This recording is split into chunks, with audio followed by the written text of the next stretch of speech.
thy word is a lamp unto my feet and a light to guide my way. The events and statements of Scripture took place in the course of human history, and that history, secular history, can be helpful in better understanding Scripture. Archaeology has provided a wonderful window into the events of the Bible. We can't begin to do justice to the amount of information available, but allow me to give you a few examples. Details about the gods of Egypt give us a wonderful picture of the effect of the 10 plagues. The plagues of Exodus clearly seem to be related to the status of those deities in Egyptian religion. Each of the plagues appear to affect the power of one or more Egyptian deity, showing God's superior power over them. This appears to be the significance of God's statement in Exodus 12:12, "Against all the gods of Egypt I will execute judgments." The reigns of the kings in the northern and southern kingdom present a confusing chronology that doesn't always seem to add up. Archaeologists have shown the way these lists of kings, with the timing applied to when they ascended the throne, should be calculated by various methods from that period.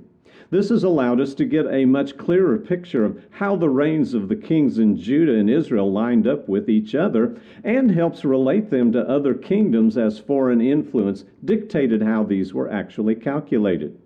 Secular history provides a great deal of information that helps us understand why certain things existed as they did when the New Testament opens. These details give us a window into the attitudes and actions of Romans, Samaritans, and Jews. We tend to think that the first century opened with no one having a firm conviction as to the imminent coming of a Messiah. Well, history tells us that we're wrong. Expectations had strengthened and weakened during the period of Greek domination, but the arrival of Rome really set everything on fire. When Pompey entered Jerusalem in 63 BC, he entered the most sacred of places and provoked the hatred of the Jews. A conviction arose among some that the Messiah would come quickly and avenge this sacrilege.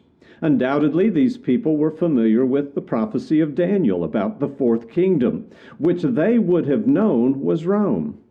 Knowing the sentiment of these people provides a backdrop for the amazing response to the preaching of John the Baptist. The woman at the well in Samaria in John chapter 4 and verse 20 spoke of their fathers having worshipped in this mountain. We learn from history that the Samaritans had built a temple on Mount Gerizim, but that it had been destroyed in 185 BC. The Jerusalem temple, on the other hand, was in its 46th year of construction in John chapter 2 and verse 20.